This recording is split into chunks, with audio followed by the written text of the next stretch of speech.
자, 감사합니다. 반갑고 한번 기도하겠습니다. 하나님 아버지 감사합니다.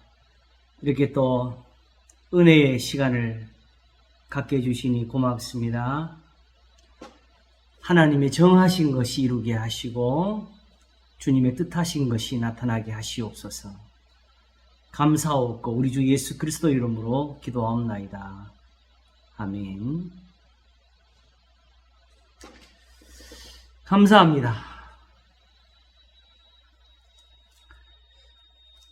그동안에 한 번에 보는 에베소서라는 큰 제목을 가지고 에베소서 전체를 한번 살폈는데, 제가 보니까 이렇게 봐도 에베소서고 저렇게 봐도 에베소서고, 이제는 들여다본다고 또 이렇게 한번 제목을 정해놓고 놓쳤던 부분에 대한 문맥이나 어떤 단어를 좀 살펴보는 시간을 가지고자 합니다. 왜냐 이게 되면은 에베소서가 굉장히 생각보다 다양하게 표현들을 많이 가지고 있어요.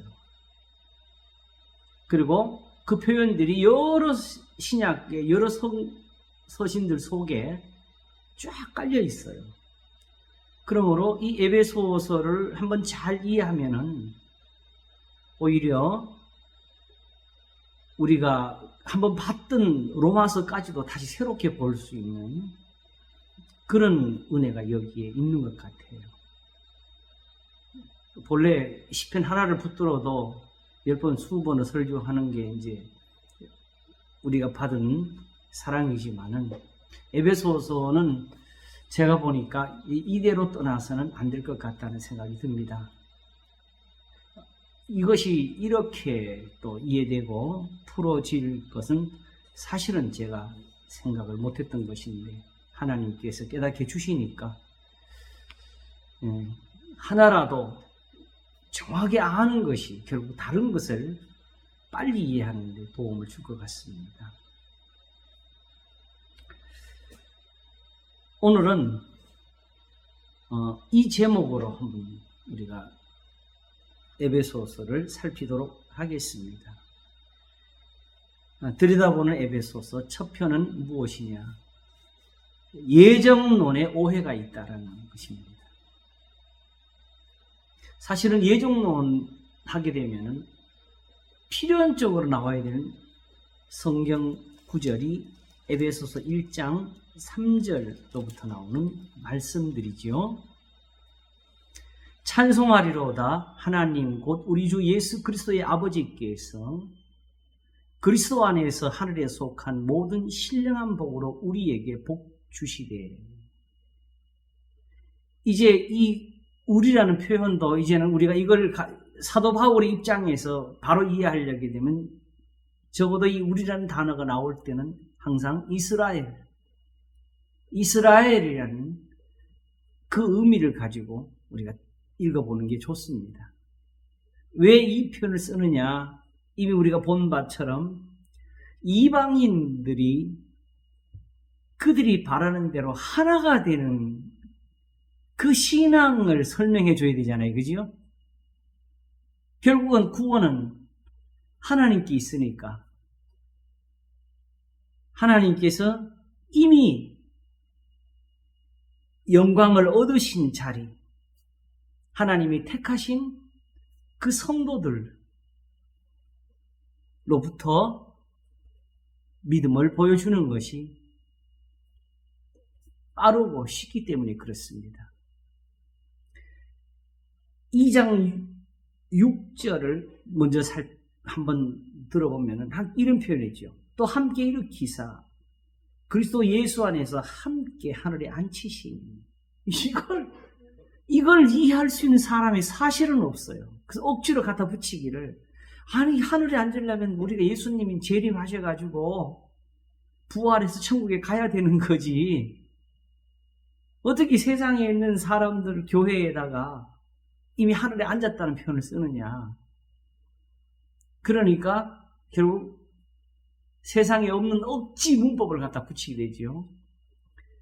너무 확실한 미래는 과거로 표현한다. 이런 걸 이해할 수 있는 사람은 세상에 없습니다. 그런 말은 존재하지를 않아요. 하물며 진리를 전하는데 왜 진리를 어렵게 표현하겠어요? 쉽게 표현해야지. 이것부터 우리가 생각이 잘못된 거지.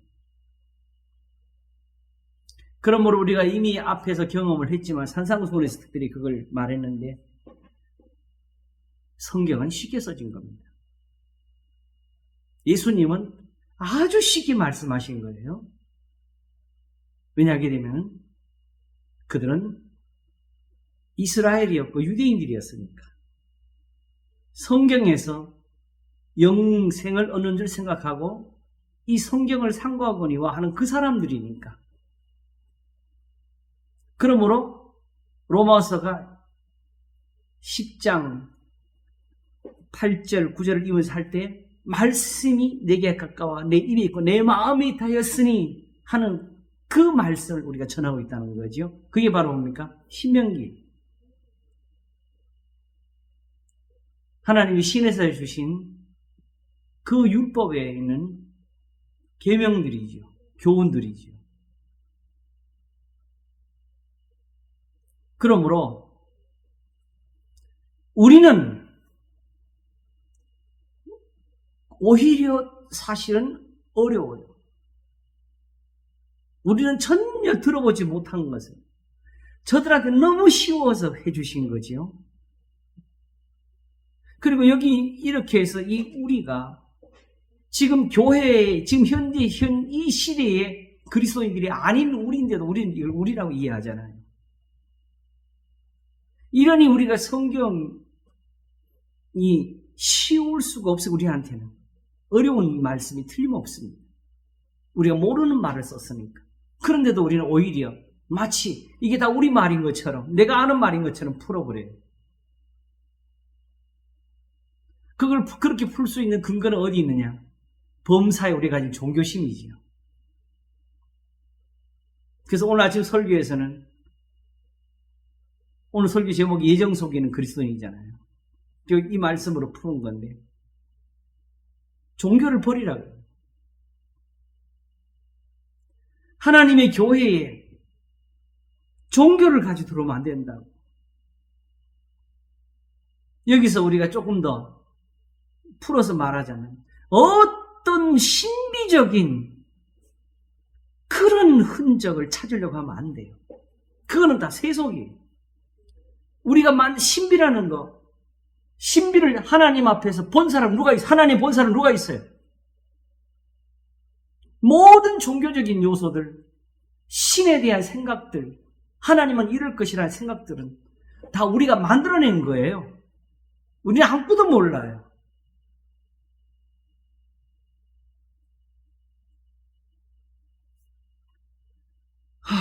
그래서 전에 그런 말씀 드렸지요. 유대인들하고 우리하고 차이가 뭐냐? 유대인들은 듣고도 깨닫지 못하고 보고도 알지 못하는 죄고 그들은 알고 있어요. 들었어. 우리는 듣지도 못했고 보지도 못하면서도 우리는 본 것처럼 이야기하고 아는 것처럼 이야기하는 게 잘못이라는 거예요.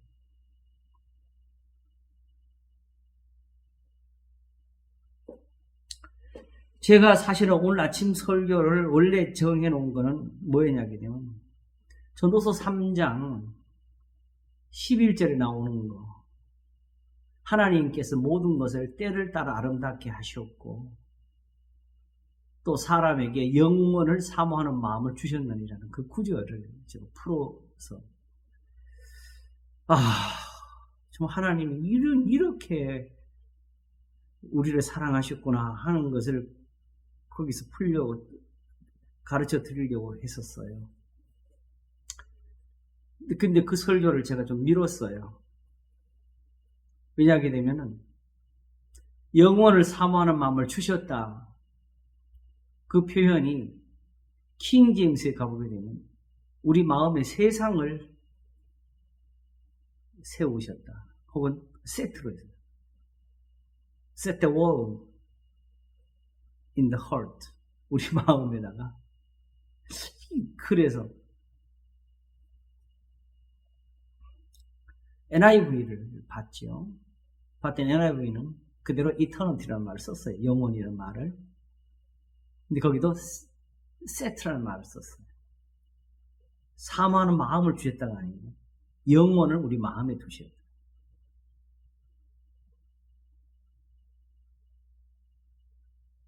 그리고 사실은 이게 한편으로 풀기에 너무 벅차고 많은 거예요.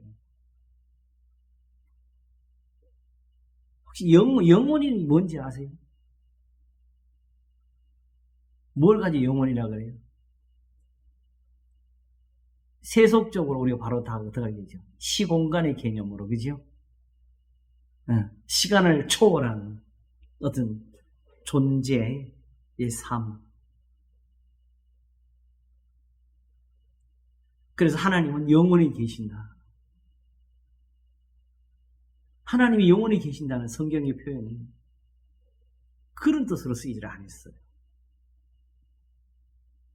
단지 물리적인 개념에서, 존재론적인 개념에서 신이라는 그 살아계신 분은 죽질 않는다. 영원히 계신다. 그 개념으로 한다 그러기에는 성경에서 하나님은 영원하시다라는 표현을 쓰지를 못했습니다. 왜냐? 그러면 그 하나님이 그렇게 계실 때에 우리가 과연 그 하나님을 알아볼 수 있느냐지. 성경이 영원을 표현한 이유는 하나님이 변치 않으신 겁니다. 존재론적인 의미가 아닙니다. 뜻을 정하신 것을 후회치 아니하시고, 한번 말씀하신 것을 거두지 아니하시고, 아브라함에게 주신 은혜는 세상 끝날까지 가는 거고,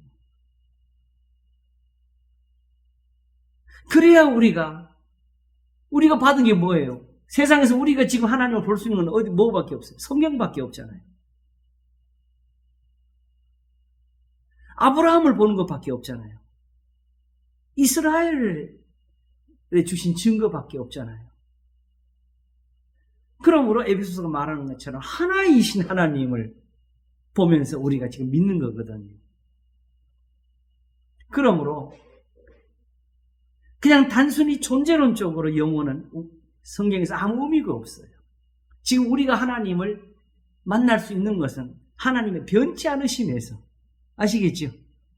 그 뜻이 변하지 않고 말씀이 항상 살아있고,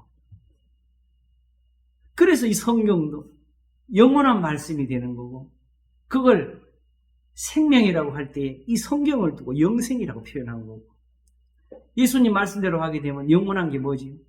천지가 없어지기 전에는 율법의 1.1핵이라도 반드시 변하지 않고 다 이루리라 하셨잖아요. 그죠? 그러므로 영원한 말씀. 그러므로 여기 있는 것을 바꾸는 사람들은 위험합니다. 왜냐하게 되면은 그 해석대로 되는 것이 아니고 기록된 대로 되기 때문에 그렇습니다.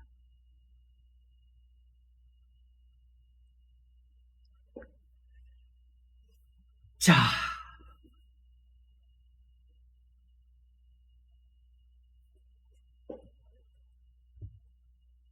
예정에 대해서 이것을 우리가 한번 살펴야 되는 이유는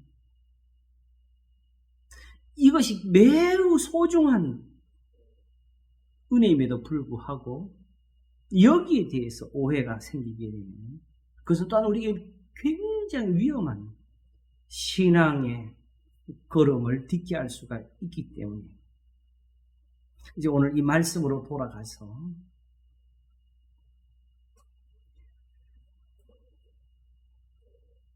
하나님이 이제 하시는 것, 성경이 이제 주시는 것대로 누구를 두고 한 거지? 결국 함께 일으키사 그리스도 예수 안에서 함께 하늘에 앉히신 것은 이 편이 가능한 이유는 누구지? 바로 유대인, 이스라엘이었기 때문에 그런 거예요. 조상들. 그들이 그들이 이미 하늘에 앉은 사람이었다고요. 제가 그래서 전에 주기도문 할 때, 시작할 때 그랬지요. 뜻이 하늘에서 이룬 같이 땅에서 이루어지다 할 때 그 하늘이 어디라고 해서 구약이라고 그랬잖아요. 유대인들이 예수님께 와서 하나님 나라가 어느 때 임하나니까 물을 때 그들은 뭘 가르친 거예요? 우리가 언제 다시 구약에 우리 조상들처럼 나라를 회복할 수 있습니까? 라는 뜻이지요. 그들은 이미 천국의 사람들이었어요. 그래서 선지자와 수많은 시편들이 하나님 앞에 노래하는 것은 여호와께서 통치하시도라잖아요. 이미 하나님의 나라가 이 땅 위에서부터 시작되고 있다는 걸 몰라요. 이 땅에서 그게 왜 필요하지? 이 땅에서도 우리는 평안이 필요하니까 그런 거죠.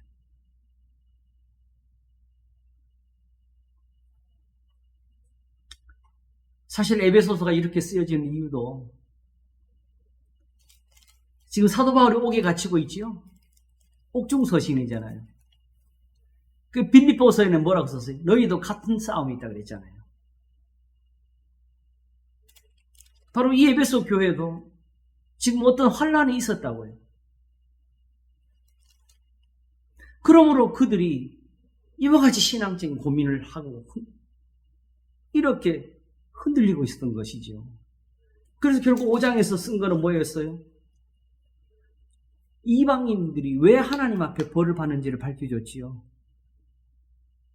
악한 이들 때문에. 그래서 저희와 함께 참여하는 자 되지 말라고.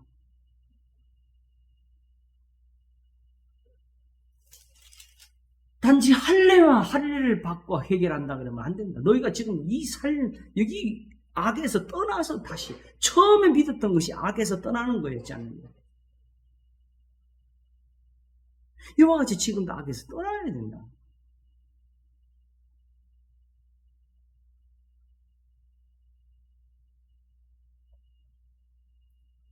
그러므로 절대적으로 우리와 너희를 가지고 지금 설명하고 있다는 사실을 우리가 기억해야 됩니다.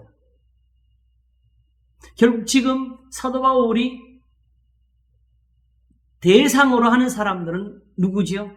우리입니까? 너희입니까? 너희입니다. 그 너희가 소위 말하는 우리를 보면서 지금 신앙의 어떤 흔들림이나 흔들림에서 회복을 원한다는 거죠.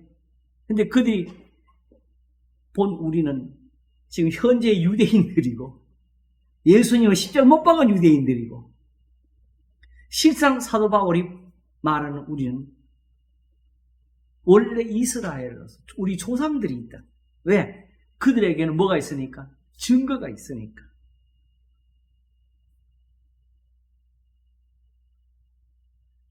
저들은 하나님 앞에 영화롭게 된 사람들이라. 야곱이 단지 고난의 대명사로만 남았으면 야곱이 못 되지요.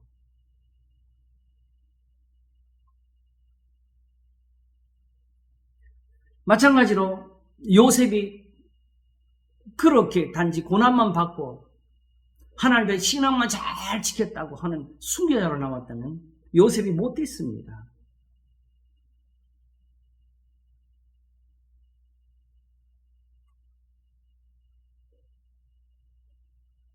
제가 오늘 아침에 설교할 때 그랬어요. 결국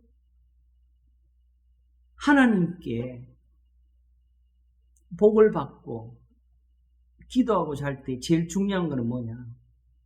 하나님께 나아가야 되는 것 아니냐는 거죠. 가까이 가야 되는 거죠. 다가가야 되는 거죠. 그래서 사람들은 길을 찾고 자기 나름대로 신상을 세우면서 발버둥을 치는데 하나님이 이걸 보시고 멀리 하셔야 되냐 아니면 오히려 오라고 인도하셔야 돼요.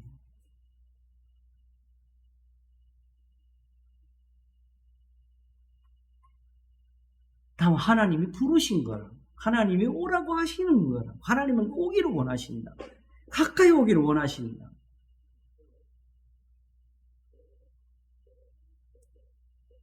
다만 거기에 길이 있는데 왜 길이 필요하냐? 사실은 다가간다는 표현이 뭐냐? 하나님 앞에 나아간다는 표현이 뭐냐? 눈으로 뵈도 똑같은데 하나님 앞에 다가간다는 표현은 무슨 뜻이냐면 가서 복을 받겠다는 거예요.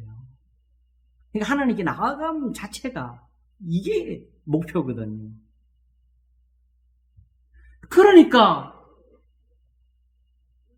죄를 가지고 그냥 무작정 나가겠다고 하니까 하나님은 그 죄를 벗고 오자고 가르치시는 거지요. 그게 하나님 앞에는 맞는 거지요.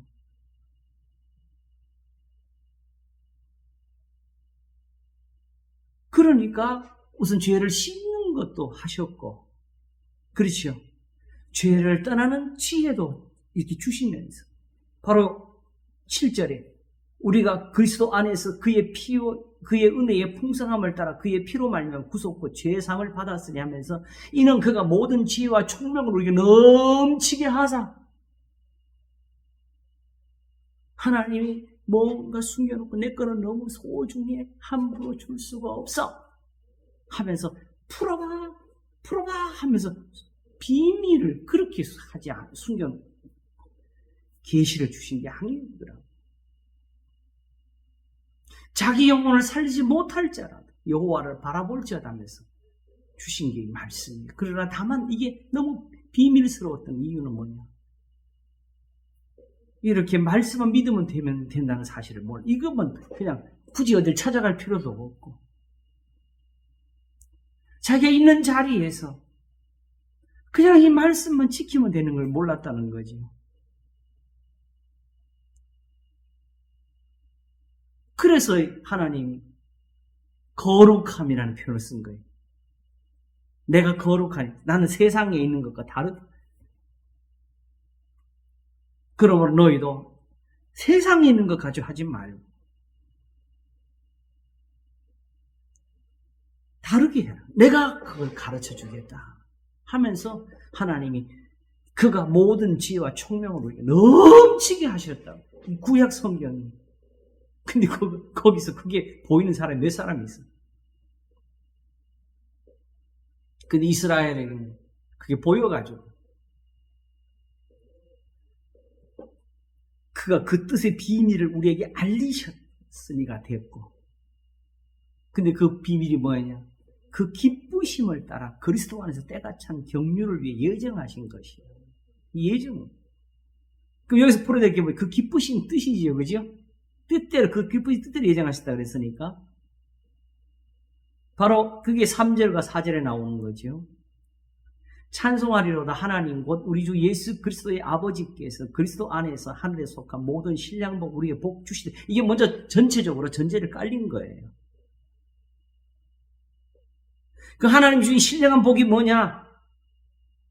어떤 종교적인 깊은 그 비밀스러운 하나님과의 영적 교제를 말하는 것이 아니고 곧 창세전에 우리를 택하사 우리로 사랑 안에서 그 앞에 거룩하고 흠이 없게 하시리요.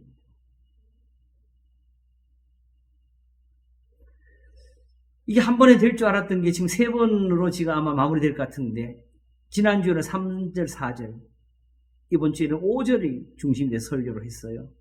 제가 6절을 굉장히 이제는 깨달아서 사랑합니다.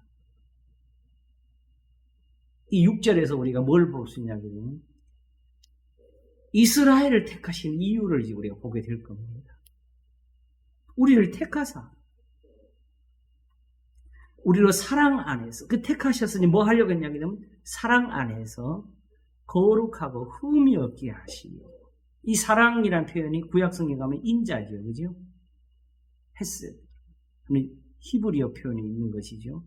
그게 바로 지금 우리가 풀어낸 대로 하게 되면 이 사랑이라는 것이 바로 곧 하나님의 말씀입니다. 계명.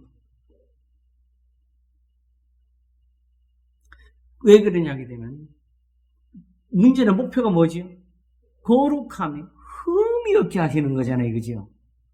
그러면서 우리에게 주신 은혜는 뭐였어요? 서로 사랑하라는 계명이잖아요.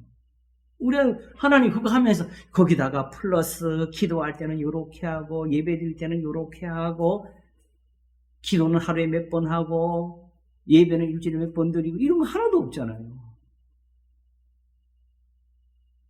주여 삼창도 없어.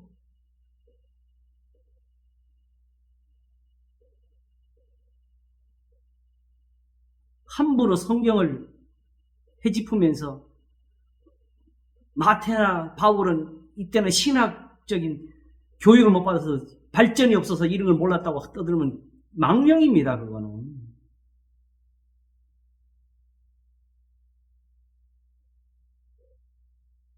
그리고 우리 신학적 양심에서 신학이 먼저가 아니고 성경이 먼저지요. 항상. 성경이 없으면 신학이 끝난 겁니다. 이 성경이 뭔가 문제가 있으면 그 신학도 문제가 있는 거예요. 그 다음에 우리가 아는 게 없는데 그걸 뭘 더 찾아요?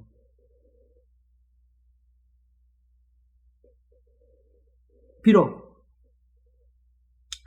번역이 되었고 사본으로부터 나온 것일지라도 처음부터 의심하고 봐서는 아무것도 안 되죠. 받은 것 지금 따져봅시다. 그러면 지금 사본밖에 받은 게 없어. 그죠? 더군다나 우리나라 대한민국 사람에서 지금 이거 원어로 완전하게 해석할 수 있는 사람 몇 사람이 있어요? 원어 아는 사람들끼리 만나면 다 일치가 될까요? 안 돼요. 다 거기도 자기 나름대로 사전을 놓고 요런 뜻도 있다. 저런 뜻도 있다고. 제가 아이들 영어 가르칠 때 전사를 먼저 가르치는데 영어 사전 중에서 제일 내용을 몇 페이지씩이나 갖고 있는 단어가 다 전치사잖아요.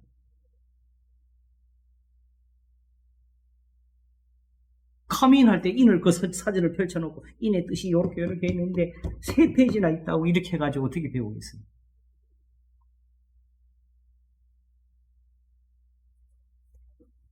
미국 사람들이 사진 갖고 다니면서 너 이거 인이라고 했니? 사진 좀 찾아보고 이렇게 풀겠어요? 그 사람들이 우리가 머리 좋은 사람이 아닌데.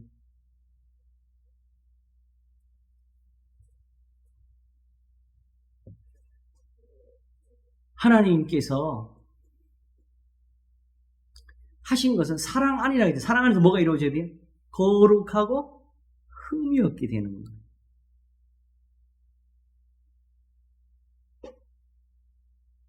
그러면 이제 거룩하고 흠이 없게 되는 게 목적인데 그렇게 되려면 우리가 어디가 있어요? 사랑 안에 있어야 되는 거죠. 목적이 그지요?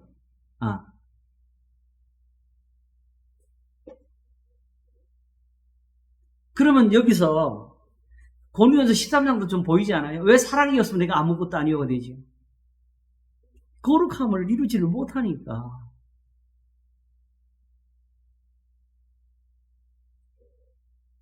이게 목적이에요. 그래서 지난주 설교할 때는 믿으면 거룩한가 제가 그랬잖아요. 그죠?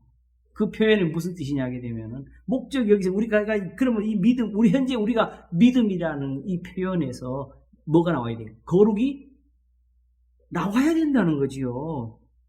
그렇지 않으면 그 믿음은 성경이 말씀하는 그 믿음이 아니라는 뜻이죠. 왜냐하면 믿음으로 너희가 그 은혜를 인하여 믿음으로 말미암아 구원을 얻는다니 그랬잖아요.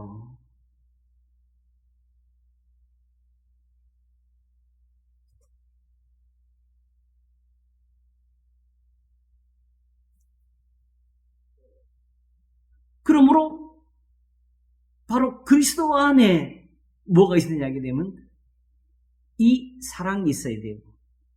이 은혜가 있어야 돼요. 그래서 바로 5절이 있기를 그 기쁘신 뜻대로 우리를 예정하사.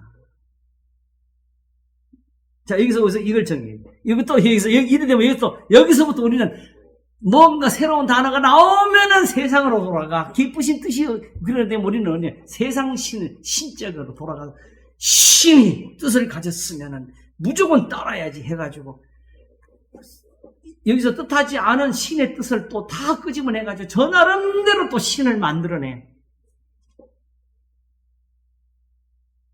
하나님이 뜻하지 않았는데 혼자서 기도하면서 주님이 나한테 무슨 사명을 주셨을까? 무슨 뜻을 주셨을까? 적어도 그 정도 고민을 할 사람들은 최소한도 이 정도는 돼야 돼. 선지자.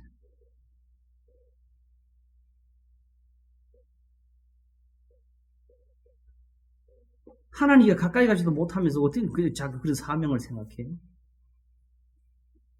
그런 거 다 벗어야 돼. 오히려 여기 진짜 하나님 뜻을 알기 위해서. 사도 바울이 이거 그냥 쓴 게 아니에요.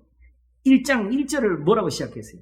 하나님의 뜻으로 말미암아 그리스도 예수의 사도된 바울은 에베소에 있는 성도들과 그리스도 예수 안에 신실한 자들에게 편지하노니 이거 이렇게 시작한 거잖아요.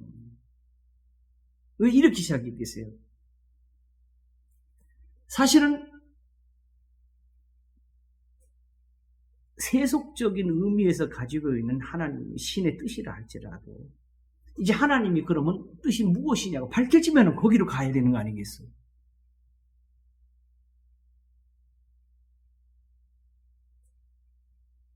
그래서 하나님의 뜻을 이걸로 푸는 거예요. 하나님의 뜻이 이거다. 이거 못 바꾼다. 그러므로 이 뜻에 맞지 않는 거는 다 뭐예요? 오히려 하나님께 버림이 되는 거죠.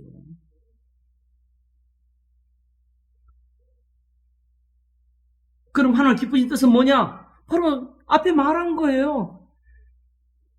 창세전에 우리를 그리스도 안에서 우리를 택하사 우리로 사랑 안에서 그 앞에 거룩하고 흠이 없게 하시려고.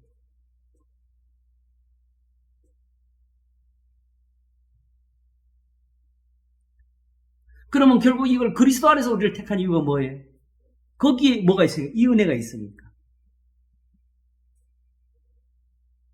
그러므로 이 은혜를 가지지 못한 예수는 예수가 아닙니다.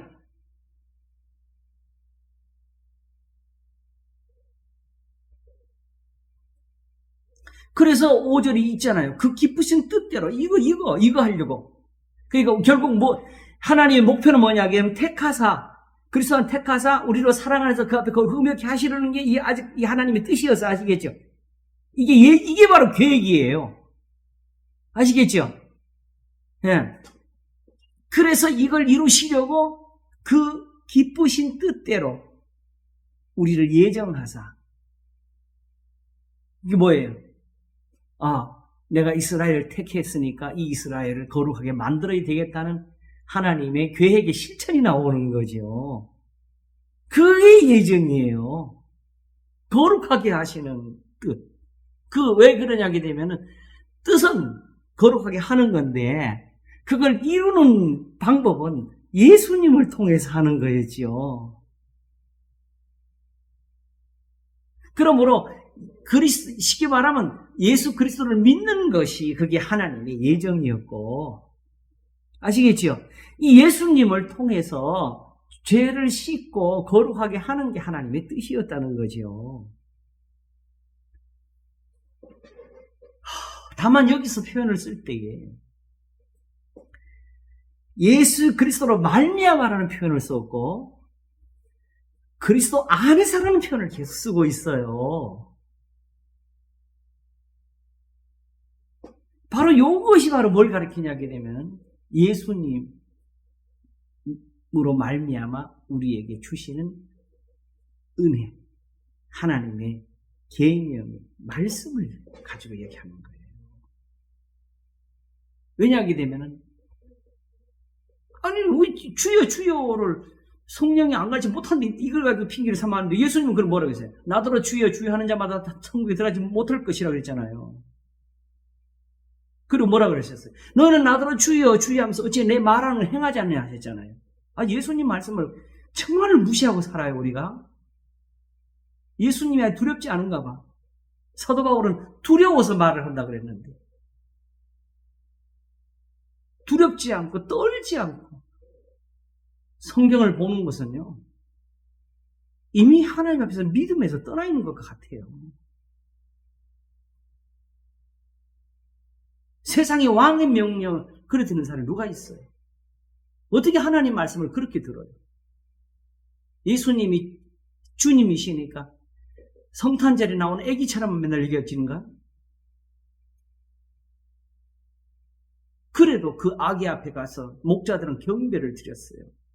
그게 무슨 의미인지 알아야지.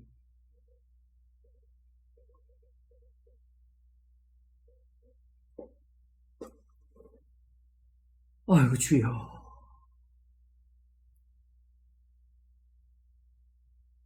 그러므로 비밀 이게 다 적혀 있지요. 요걸 이해하게 되면 제가 요즘 이게 신구약 성경 다 아는 거라 그랬어요. 이게 창세기부터 종말론까지 종말까지 다 여기 들어있는 거라. 이 계획대로 예정대로 이 예정대로 지금 되는 거잖아요. 이는 그의 사랑하시는 자 안에서 하면서 이걸 또 풀어요. 그죠? 일단은 결론은 났어요. 그 기쁘신 뜻대로 우리를 예정하사 이스라엘을 예정하셔서 예수 그리스도로 말미암아 자기 아들들이 되게 하였어요. 누굽니까? 이 아들들이.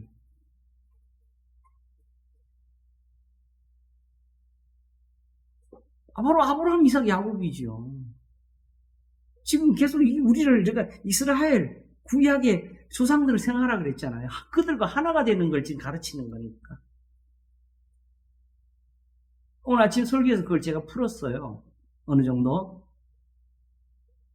아무리 예수님을 우리가 높여드리고 절을 하고 경배를 해도 결국 예수님에게서 이 교훈을 얻지를 못했다면 이런 구원이 없었다고.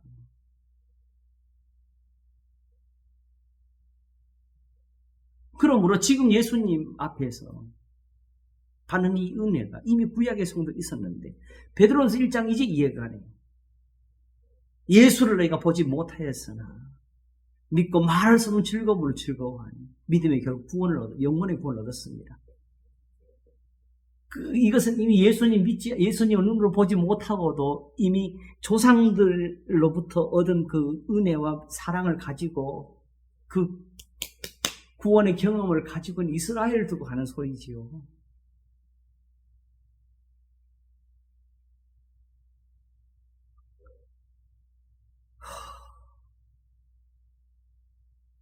그러므로 결국 지금 목표는 누구라고 했어요? 대상자는 너희라고 그랬잖아요. 그죠? 결국 이걸 어디로 가야 돼요? 13절 가는 거죠. 그 안에서 너희도 진리의 말씀 곧 너희 구원의 복음을 듣고 그 안에서 또한 믿어 약속의 성령으로 인치심을 받았으니 성령의 보증과 인치심 14절에는 이는 우리의 기업의 보증이 되사 그 얻으신 것을 구속하시고 그 영광을 찬미하게 하려 하시고 이 보증은 구약에 있는 겁니다. 이미 구약에 나타난 것들이 바로 그게 성령이 인치신 거고 보증한 겁니다. 하나님의 인치심은 우리가 생각하는 것처럼 지금 이제 와서 무슨 도장을 빡 찍어내는 것이 아니에요. 바로 디모데후서 2장이 그걸 설명했지요. 그러나 하나님의 견고한 터는 섰으니 인침이 있어 일렀으되 어떻게 인침이 있느냐? 주께서 자기 백성을 아신다 하며 또 주의 이름을 부르는 자마다 불의에서 떠날지어다 하셨느니라.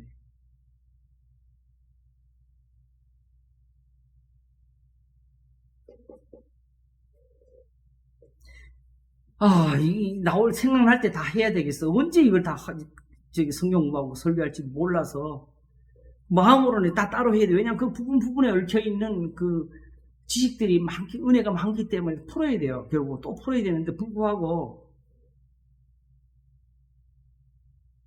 하나님께서 왜 이런 것을 가지고 거룩함으로 삼으셨을까요?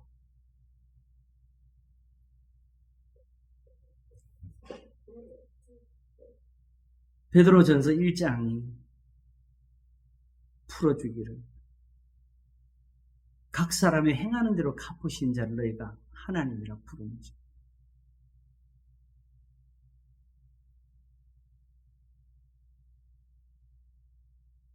이게 하나님의 거룩하심입니다. 와서 빈다고 주는 것이 아니고, 매달린다고 주는 것이 아니고, 바친다고 주는 것이 아니고, 기도를 길게 한다고 듣는 것이 아니고,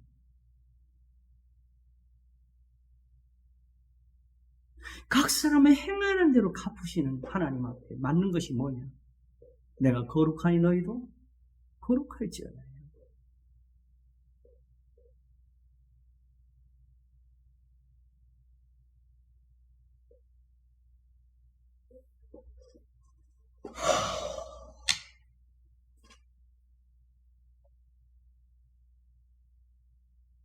이제 전체가 좀 풀어지죠. 하나님의 그 어떤 형상이라고 표현이 될 만큼 하나님 우리에 보이시는 것들이 많아졌어요. 성경이 보이잖아요. 그죠?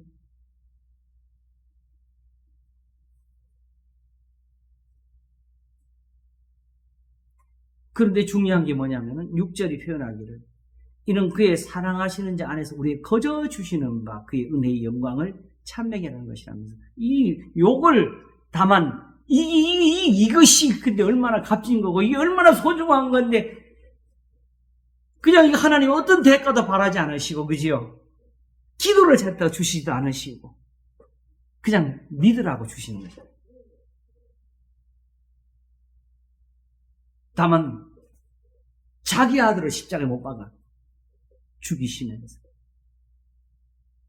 그 피 흘리신 대가. 그러므로 사랑하는 게 은혜입니다. 예수님이 피 흘리신 선물이에요. 윤리가 아니고 철학도 아니고 종교도 아닙니다.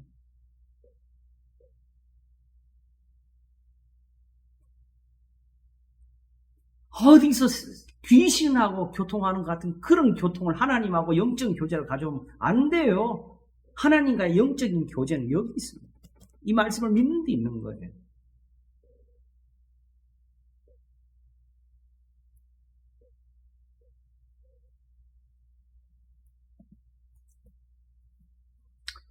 그리고 이렇게 하면서 하늘에서 그 모든 신령한 보를 복주시대를 굳이 말한 이유가 어디 있겠어요? 그러면 그 복이 어디 있겠어요? 실제로 이렇게 해가지고 결국은 풀어내는 게 뭐냐면 4장이죠. 4장이 여기서는 가장 중심에 있어요.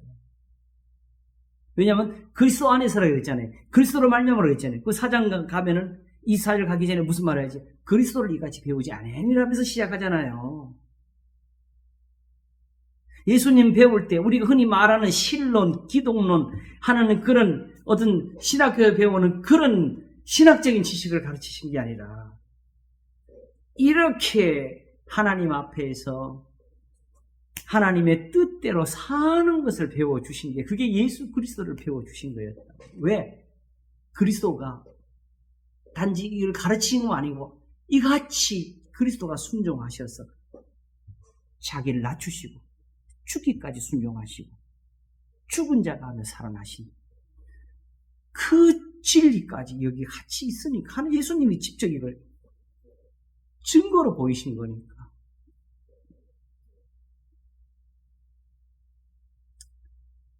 와.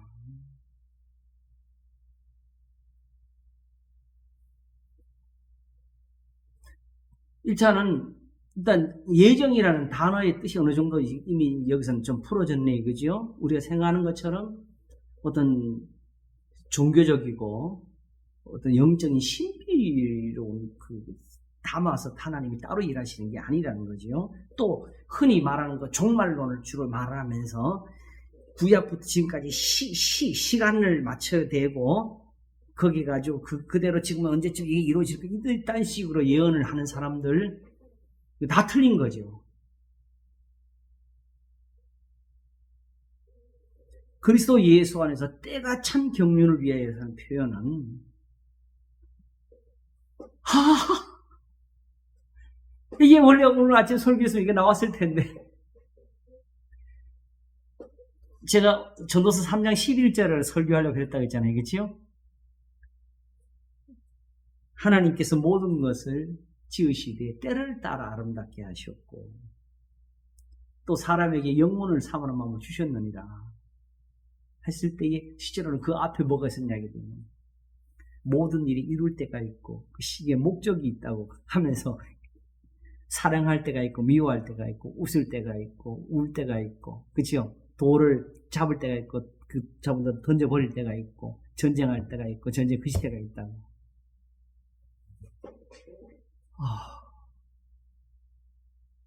그게 그냥 지금 하나님의 뜻을 설명하려고 세상에서 예를 가져온 걸까요? 실제로 하나님이 하신 것을 보여준 걸까요?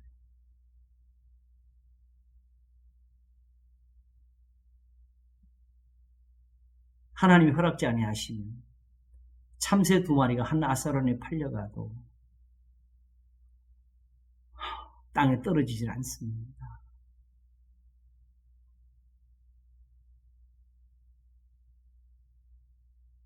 정치 이야기를 하면 안 되겠지만 지난주에 우리가 참 엄청난 걸 겪었지요. 그죠? 거기서 무슨 생각하셨어요? 저는 오직 하나님이 두려웠습니다. 왜냐하게 되면 어쨌든 우리나라에서는 사실은 이게 무서운 일이 벌어진 거고 단지 어떤 사람의 욕심 자체보다 이 나라 자체가 지금 어려움을 겪어요.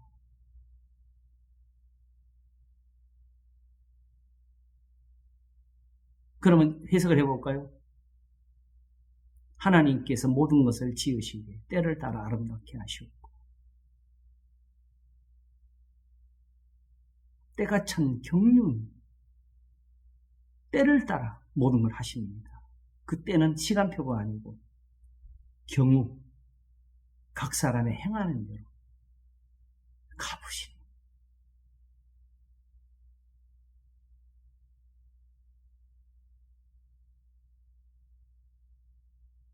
그런 믿음으로 돌아가서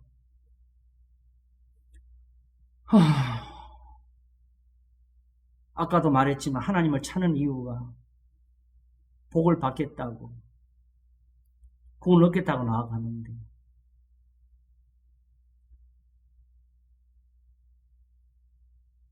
죄를 짊어지고 나아가는 것은 길이 없다고 길이 아니라고 했잖아요. 사실은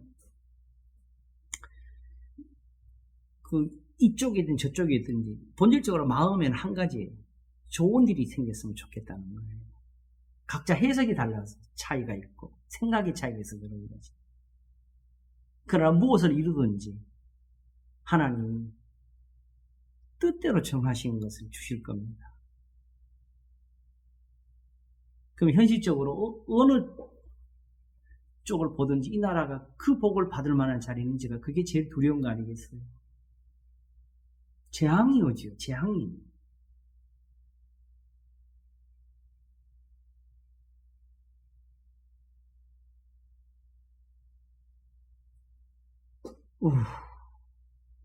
어제인가 유튜브의 한 영상에서 뭐가 나왔냐면 지금 우크라이나하고 러시아하고 전쟁을 하는데 어떻습니까? 저는 심적으로 사실 지금 우크라이나 편을 들고 있거든요. 불쌍하니까. 힘 있는 나라가 치니까. 근데 지금 러시아 병사 하나가 부상을 입고 더 이상 피할 길이 없어가지고 마지막으로 담배 한 대 꺼내 피우려고 이렇게 불을 붙이는데 그게 불이 잘 안 붙는 장면이 나와요. 근데 그게 어떻게 찍혔냐? 마지막으로 그게 포탄이 떨어지면서 드론이 찍은 영상이에요.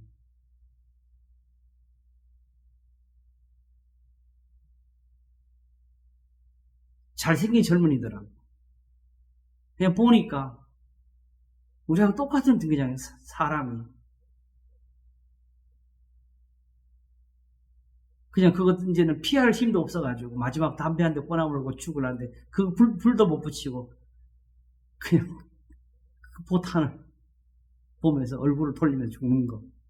그게 찍혔더라고요.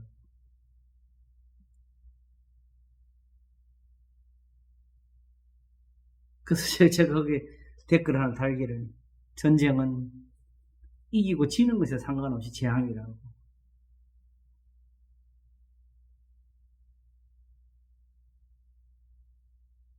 결국 지도자들이 전쟁을 하는 거지만 희생은 다른 사람들이 하고 있으니까.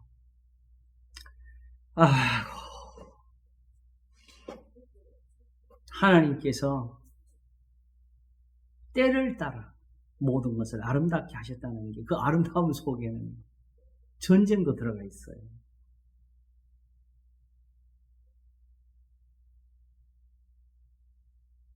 이 두려운 것을 알고 이 말씀들을 봐야 돼요. 왜냐하면 결국 이 말씀하면서 아까 말한 대로 5장 가서 누구든지 헛된 말로 너희를 속이지 못하게 하라. 이를 인하여 하나님의 진노가 불순종의 아들들에게 임하는. 그러면 때가 참 경륜되는 이유는 뭐지요? 결국 이스라엘이 순종함으로써 거룩하게 됨으로써 되어지는 그들의 구원이 아니겠어요? 그게 때가 차는 거지.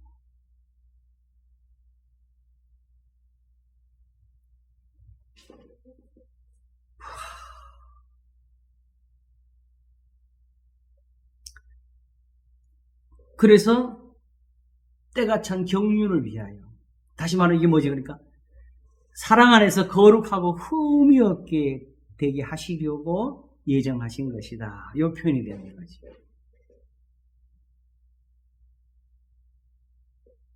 고린도후서 10장에서는 너희의 순종함이 온전하게 될 때에 모든 불순종하는 것들을 벌 주시려고 준비하는 중에 있느니라.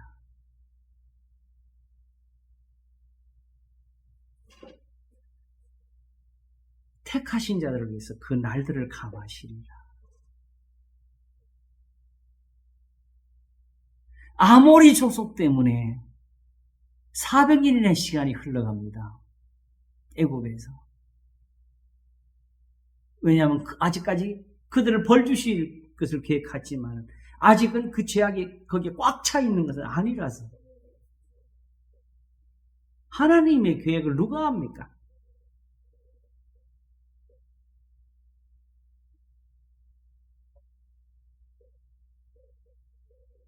이 시대를 돌이켜보면은, 지난번에 코로나 있을 때 제가 설교를 했는데, 이 시대에 필요한 게 뭐냐? 히스기야 같은 사람이라고. 그러나 내가 사는 날 동안엔 태평을 주실진데 어찌 선하지 아니하리로 할 수 있는 사람.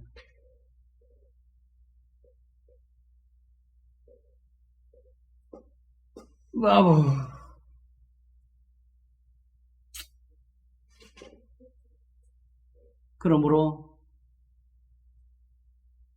사실은 진짜 필요한 것은 깨닫는 사람들의 기도가 필요하겠지요.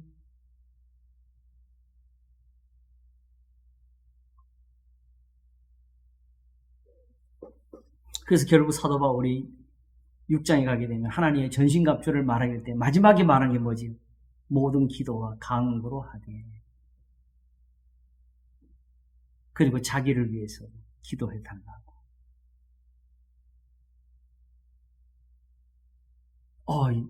하나님이 뜻을 정해놓으신 건데 우리가 기도하면 바뀔 수가 있다는 거. 여기까지가 하나님의 예정입니다. 그러면 단지 기도를 많이 하는 데 있는 것이 아니고 하나님의 이 예정 속에서 이 뜻을 입어가지고 하는 의인의 기도.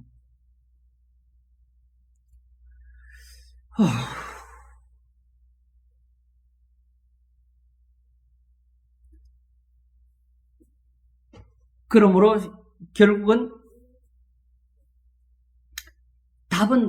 전체적인 답은 그림은 여기다 그렸어요.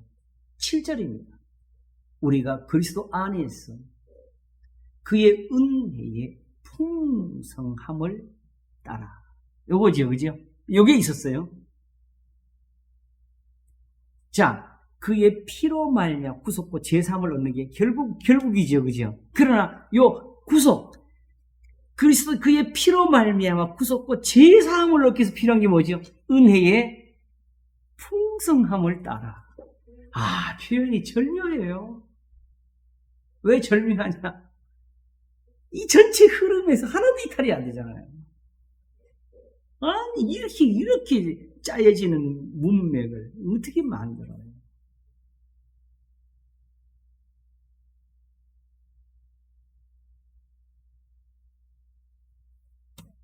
제가 볼 때 세상 끝날까지 AI는 이거 이해 못할 겁니다. 이거는 이해 못합니다. 왜냐하게 되면 AI는 사람이 만드니까.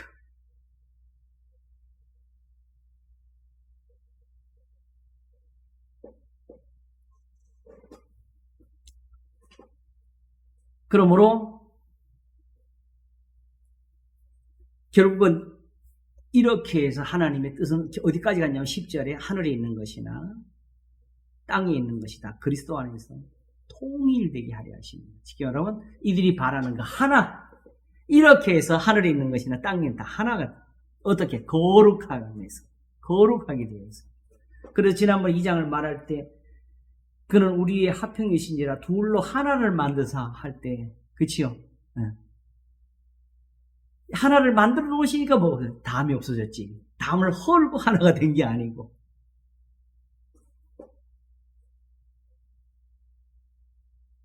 그러므로 이스라엘이 뭐냐? 11절 정리를 합니다. 모든 일을 그 마음의 원대로 역사하신 내 뜻을 따라. 이것도 세속적으로 가게 되면 막 신이 막 자기 주장대로 아무거나 막 해대는 그런 계획이 아니고 앞에 말한 이 예정대로 그 뜻을 따라 우리가 예정을 입어. 다시 말 하나님 마음의 원대로 하실 수 있으니까 뭐라 했냐면 이 예정을 이루어서.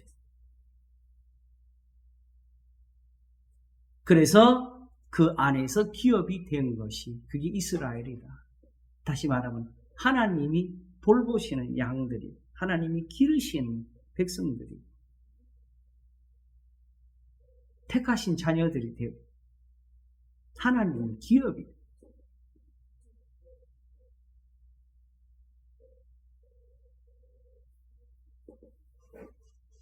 그리고 이렇게 되는 게 제가 아까 처음에 설명드린 것이 나왔지요. 하나님께 왜 나가려고 그래? 목적이 뭐예요? 바로 12절. 이는 그리스도 안에서 전부터 바라던 우리로. 우리 이걸 바랐는데 우리로 그의 영광의 찬송이 되게 하시고, 찬송이 되려면 하나님의 구원이 있어야 되고 능력이 거기 함께 머물러야 돼요. 이렇게 해서 하나님이 만드신 게 바로 구약이다. 이게 우리 조상들이다. 지금 유대인들은 아니다.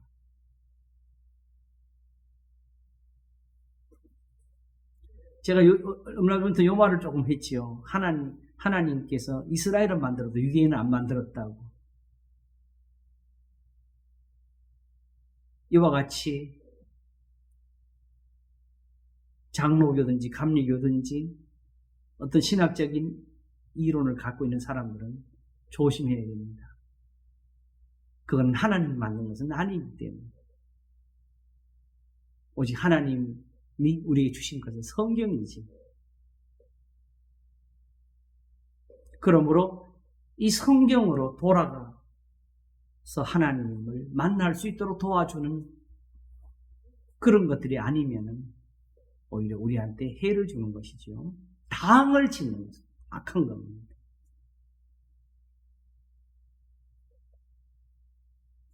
자, 이렇게 해서 13절과 14절에 결국은 답을 이미 준 거예요.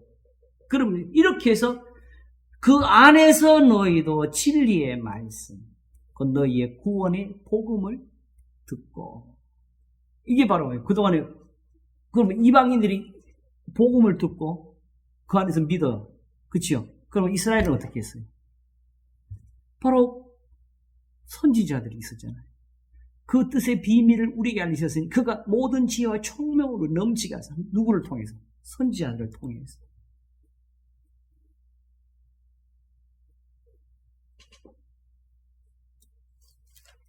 그래서 결국 2장이 끝에 가면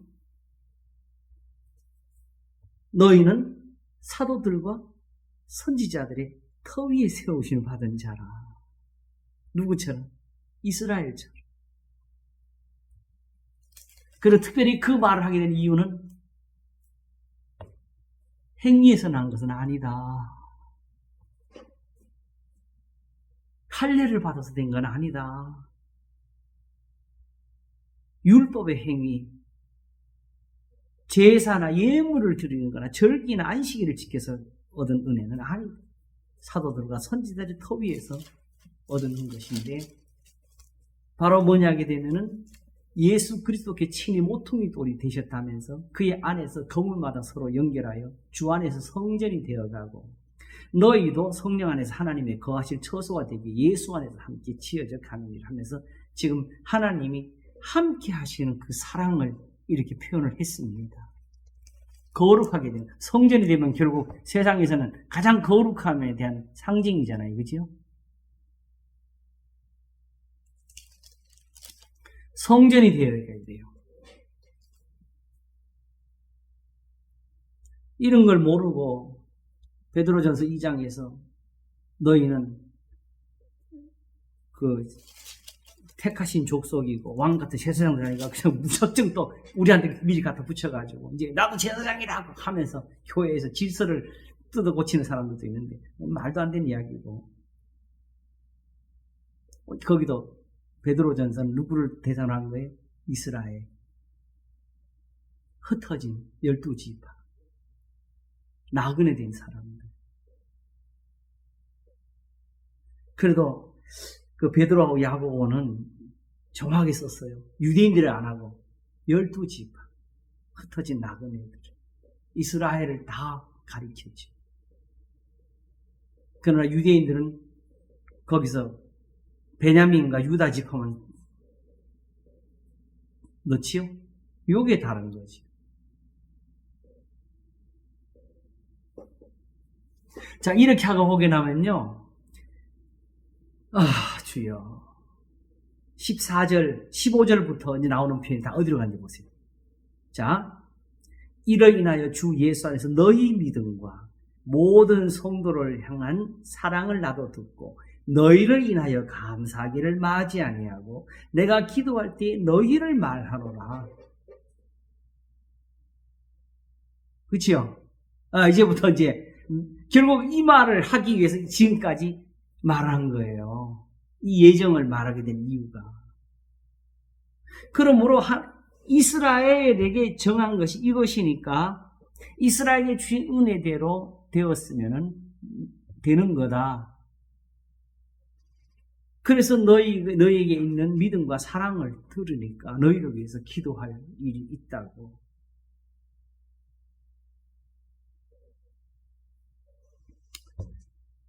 하나님이 이스라엘을 택하신 이유, 왜 선지자들이 이스라엘에게만 있었던 것 같아요? 한국에 있었으면 좋지 않았겠어요?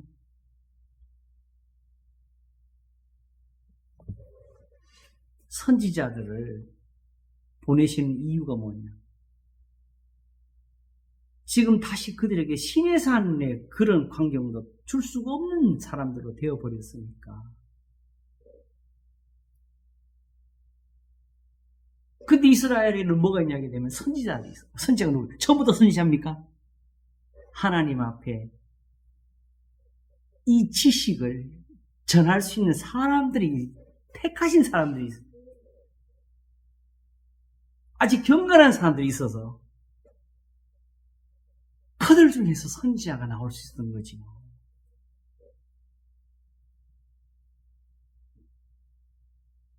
전혀 하나님도 알지 못하고 저 사람들처럼 악하게 사는데 넌 내가 뽑았어. 말 안 들을래? 얻어맞을래? 그래서 방탕하게 살다가 진짜 내가 얻어맞고 하니까 정신 차려서 선지자 되는 그런 사람 아무도 없어요. 시편 4편이 말한 것처럼 경건한 자를 택하셨어요. 선지자는 신학교 가서 공부한 사람이 아니고 하나님 앞에서 그가 모든 지혜와 총명으로 우리에게 넘치게 하셨다는 이 은혜를 가지고 있는 사람들, 그들 중에서 나올 수 있었던 겁니다.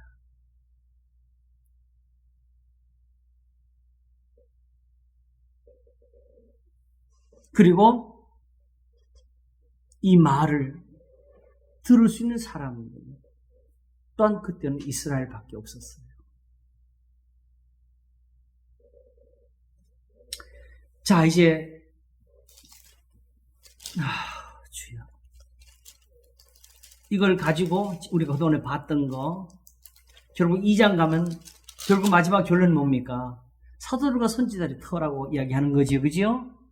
그리고 3장 가게 되면은 바로 3장 1절 다시 한번 보겠습니다.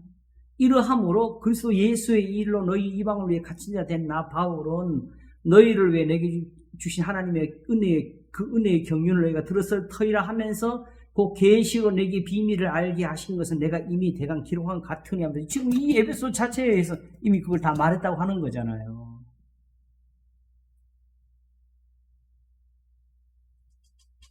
결국 이 비밀을 답으로 내는 곳이 어디입니까? 12절. 우리가 그 안에서 그를 믿음으로 말미암아 담대함과 하나님께 당당히 나아감을 얻느니라. 아까 처음에 제가 말씀드릴 때 그랬죠. 오늘 아침 설교도 그랬는데 하나님 앞에 나아가야 기도도 하고 예배도 드리죠. 그렇죠?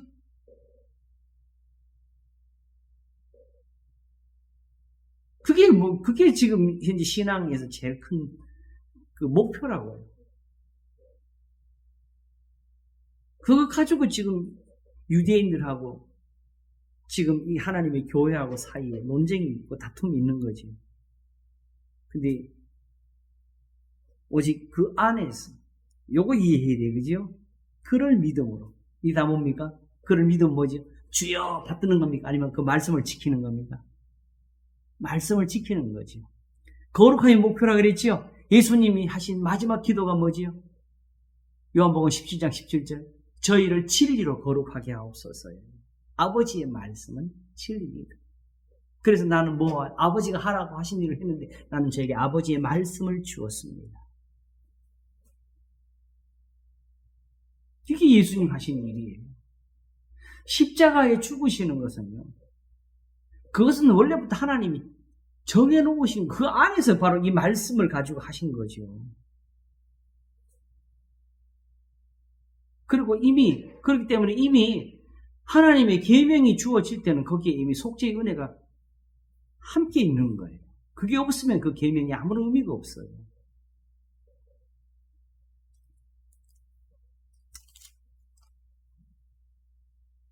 그래서 4장에 가서는 결국 믿음도 하나요, 주도 하나이를 깨우쳐 주고, 그치요? 네.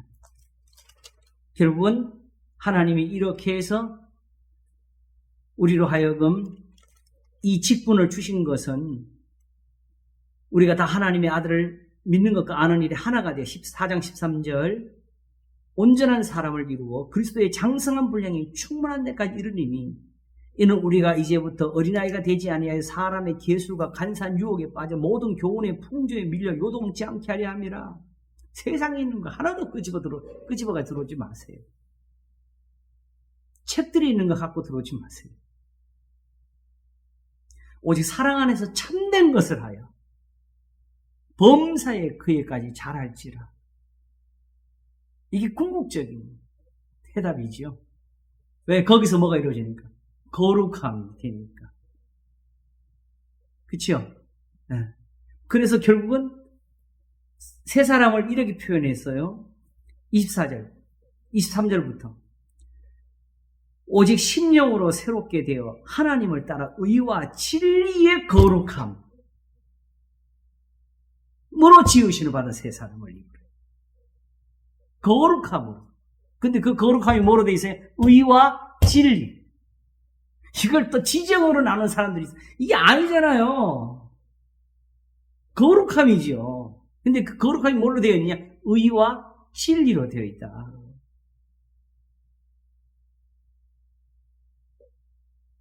그래서 결국 마지막 접속사 그런 즉부터가 본질적인 내용입니다. 이게 바로 하늘에 속한 모든 신령한 복입니다. 그 조상들이 준 은혜입니다. 그리고 이 은혜가 뭘 이루었어요?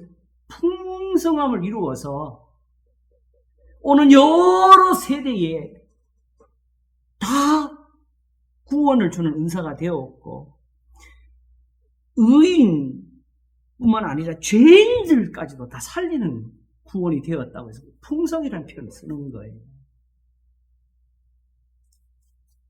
그러므로 결국 이 모든 것을 5장 1절과 2절의 사실은 다 불렀지요. 이게 바로 뭐예요? 그리스도 안에서라는 말을 하게 된 이유가 뭐냐? 이걸 표현을.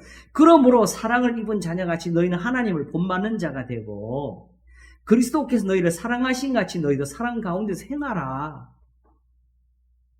이제는 사랑 가운데서라고 표현했죠. 그죠?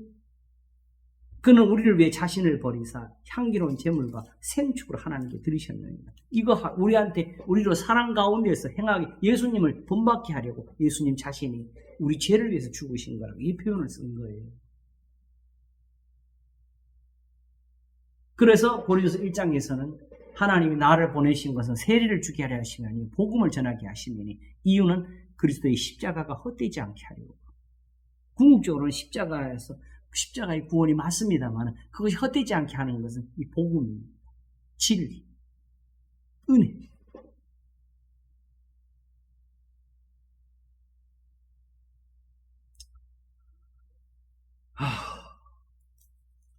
그러므로 사실은 이 에베소서가 4장, 5장을 다 거치면서 여기서 뭘 다 밝혔어요? 하나님의 예정을 다 밝혀주신 거예요. 이런 걸 가지고 거룩하게 하시는 것이 하나님의 뜻이었다. 이게 하나님이 미리 정하신 뜻이었다. 그리고 이대로 바로 이스라엘이 되었고, 이대로 야곱이 되었고, 이대로 출애굽이 있었고, 이대로 이 은혜대로 구약의 역사가 만들어진 거라. 그리고 하나님께서 모든 것을 지으시되 때를 따라 아름답게 하심이 되었다고.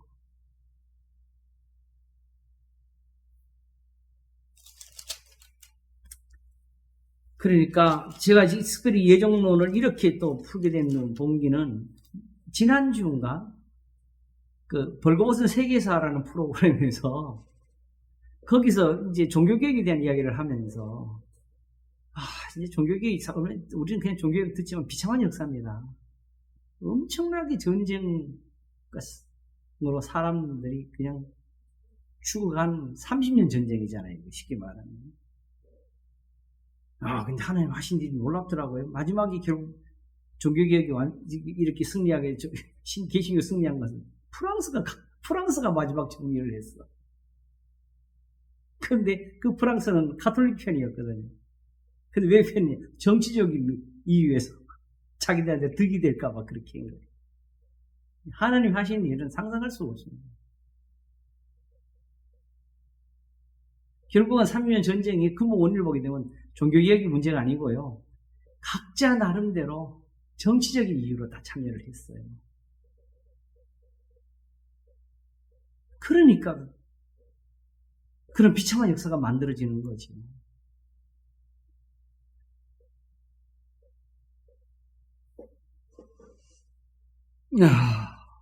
그러면서 뭐라고 하냐면, 그 루터하고 그 칼빈을 소개하면서 사람들이 그런 둘이 차이가 뭐냐 물었더니, 루터는 믿음으로 구원을 받는 거고, 칼빈은 하나님 미리 정한 사람을 구원받는다고 그랬다고 그러더라고.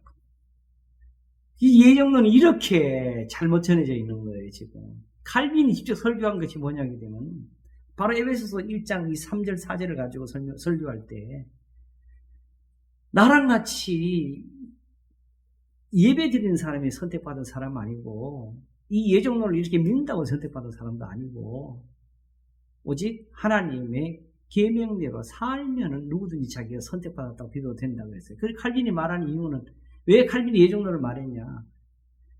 믿으면 구원받는다는 그 표현을 가지고 그냥 교회만 나오면 된다고, 그 예배만 잘 들으면 이걸로 다 가니까, 성경 말씀대로 살지 못하면 그게 믿음이 아니라는 표현을 쓴 거예요. 그러니 지금 이 예정론을 바르게 이해한 사람이 몇 사람이 있어요? 사실은 예정론, 칼빈이 말했다고 해서 그 예정론을 세워가지고 사람 앞에서 사람들을 치는 것도 문제지만 칼빈이 말하니까 진리가 아니지요. 그러나 칼빈의 말도 지금 제대로 이해를 못하고 있다는 사실 때문에 이 말을 하는 거예요. 오히려 칼빈은 그래 보게 되면 제대로 성경을 이해한 거라고 보여지지. 전적 부패는, 우리는 칼빈의 전적 부패를 받아가지고 우리는 못 지킨다 하는데 칼빈은 그렇게 말 안 했어요. 바로 당시에 제세례파를 두면서 지금 구원파랑 비슷하죠. 한번 영적 체험을 하면은 다시는 이 영적인 죄는 안 짓는다. 육신은 죄를 하니까. 우리가 이 순간 완전해도 이 순간을 지나면서부터 우리는 죄의 유혹을 받고 우리는 죄를 짓는 사람이기 때문에 죽는 날까지 죄를 짓지 않기 위해서 애를 써야 되고 죄와 싸워야 되고 죽는 날까지 회개하며 살아야 된다고 말한 게 그게 전적 부패의 말하는 이유예요. 그 책을 제대로 읽어봐야 돼요.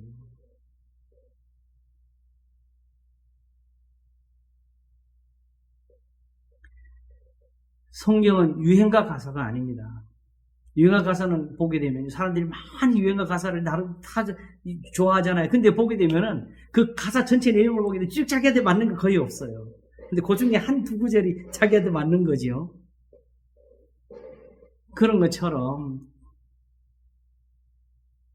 어느 걸 성경을 보든지 칼빈의 말을 갖다가 붙이든지 그것도 다 자기 입맛대로 해요.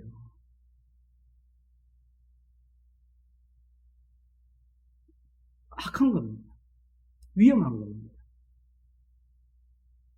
그래서 오늘은 특별히 에베소서를 우리가 이렇게 볼 필요 있지만은 제목을 제가 잡기를 예정론에 오해가 있다라고 제가 잡아놨습니다. 올릴 때 그렇게 올릴지는 모르겠어요.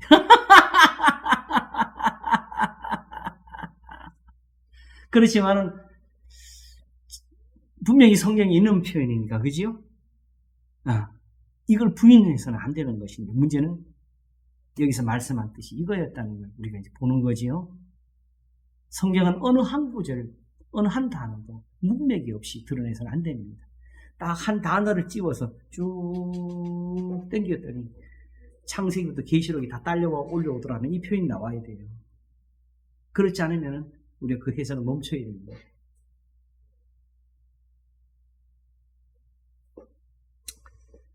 제가 하나님 앞에서 얼마나 바르게 됐는지 저 자신도 다 판단을 못하죠.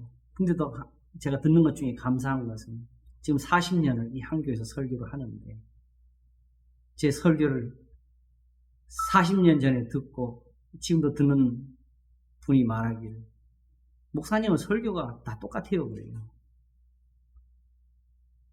제 설교 똑같아요? 항상 그래도 본문 다르고 제목 다르고 다 다르잖아요.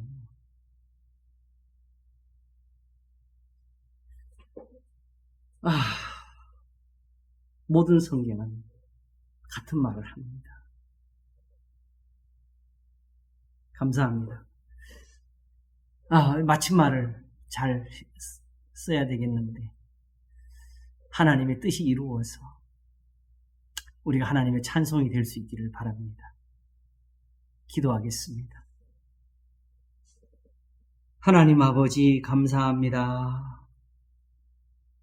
모든 것은 하나님이 정하셨습니다. 하나님이 시작하신 것이고 하나님이 이루시는 것입니다.